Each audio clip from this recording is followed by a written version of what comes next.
Pak Dr. Haji Sugianto, SHMH,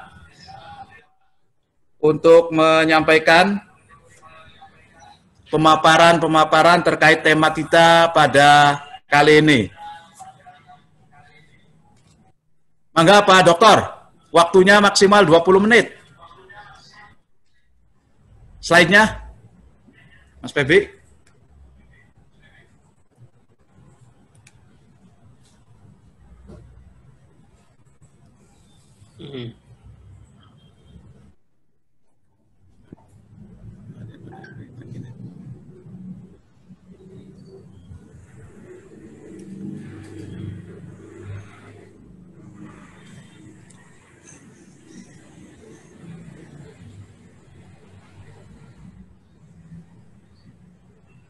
Oke.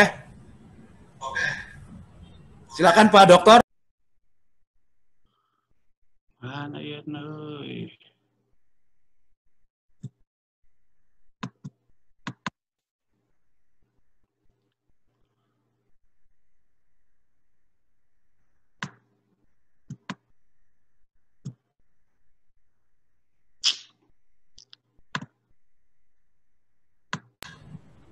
Mangga Pak Dr. Sugianto.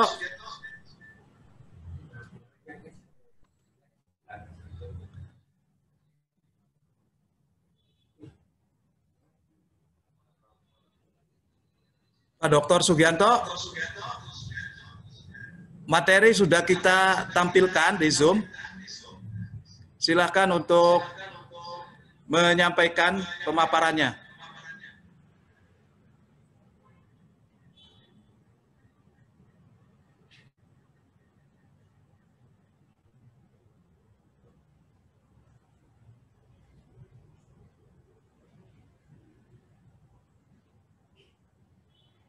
Pak Dr. Sugianto.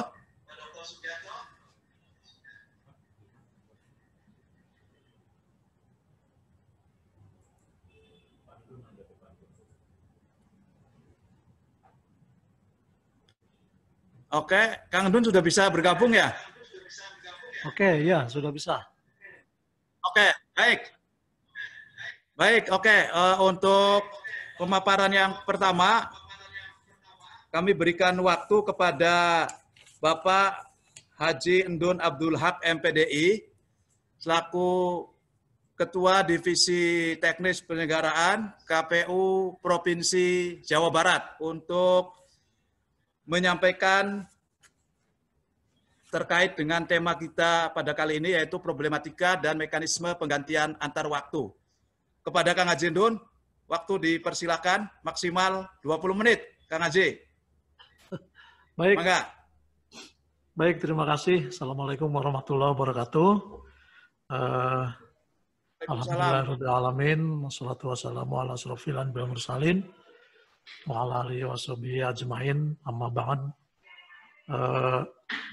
Yang saya hormati para narasumber, Kang Harun, Kang Sugianto, guru saya, juga moderator Kang Apendi dari Divisi Teknis KPU Kabupaten Cirebon beserta Pak Ketua dan rekan-rekan komisioner KPU Cirebon serta rekan-rekan partisipan dalam acara webinar ini. Tentu ini kesempatan yang baik untuk menyampaikan banyak informasi terkait dengan pelaksanaan proses yang menurut saya sangat strategis dalam perjalanan tidak hanya KPU tetapi juga DPRD ya. Malah menurut saya tidak hanya ANSI itu, tetapi para pemilih juga yang secara tidak langsung memang tidak terkait langsung dengan proses pergantian antar waktu. Oleh karena itu tentu saya mengapresiasi acara ini agar semuanya well informed, semuanya mendapat informasi bahwa pergantian antar waktu di DPRD itu sebenarnya bukan hanya proses politik milik KPU atau milik DPRD atau milik pemerintah daerah, tetapi sebenarnya substansinya adalah milik juga warga masyarakat gitu ya. Nah, oleh karena itu tentu melalui webinar ini masyarakat mendapat informasi yang utuh sebenarnya proses PAW itu seperti apa begitu ya. Nah, kenapa saya menyampaikan hal ini? Tentu proses PAW ini kalau dilihat dari substansinya itu kan pengisian anggota DPRD ya, kalau di daerah begitu ya, anggota DPR begitu, anggota DPD. Nah, proses PAW ini mendudukkan orang yang kalau formal resminya itu kan pada saat pemilu melalui proses-proses pemungutan, penghitungan, kemudian penetapan, sampai kemudian duduk, dilantik, kemudian duduk, gitu ya.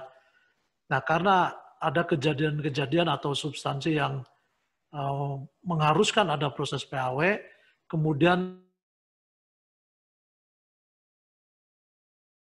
sebenarnya sudah melalui proses politik yang cukup panjang, gitu ya.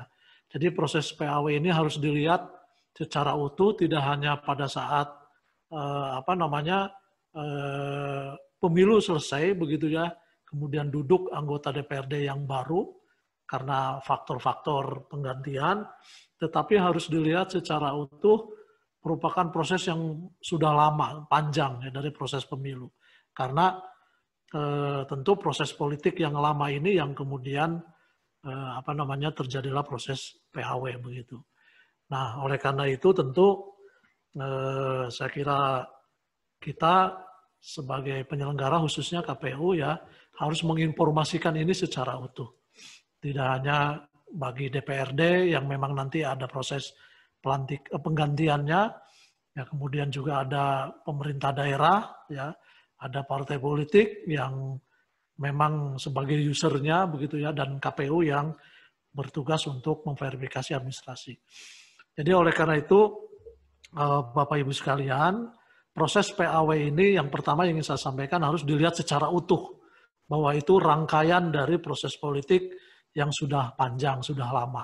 Ya, oleh karena itu kita harus nanti bijak dalam melihat proses ini.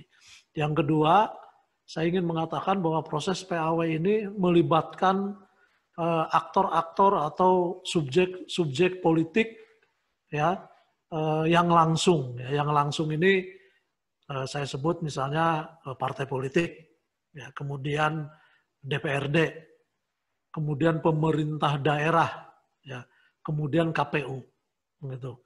Nah, aktor-aktor politik inilah yang sangat berperan nanti dalam proses penggantian antar waktu, yang tentu masing-masing punya perannya, gitu ya. Sebut saja misalnya partai politik sebagai orang yang menempatkan wakil di DPR begitu ya, di DPRD karena kejadian atau proses yang menyebabkan PAW, kemudian dia punya peran untuk starting poinnya itu di partai politik, mengajukan proses penggantian ke DPRD ya. Nah, kemudian DPRD setelah menerima surat dari partai politik, kemudian tentu mengkaji ya sesuai dengan kewenangannya. Misalnya kalau di DPRD saya baca ada Permendagri atau PP ya, PP 12 ya. Kemudian juga yang mengatur tentang penyusunan tata tertib.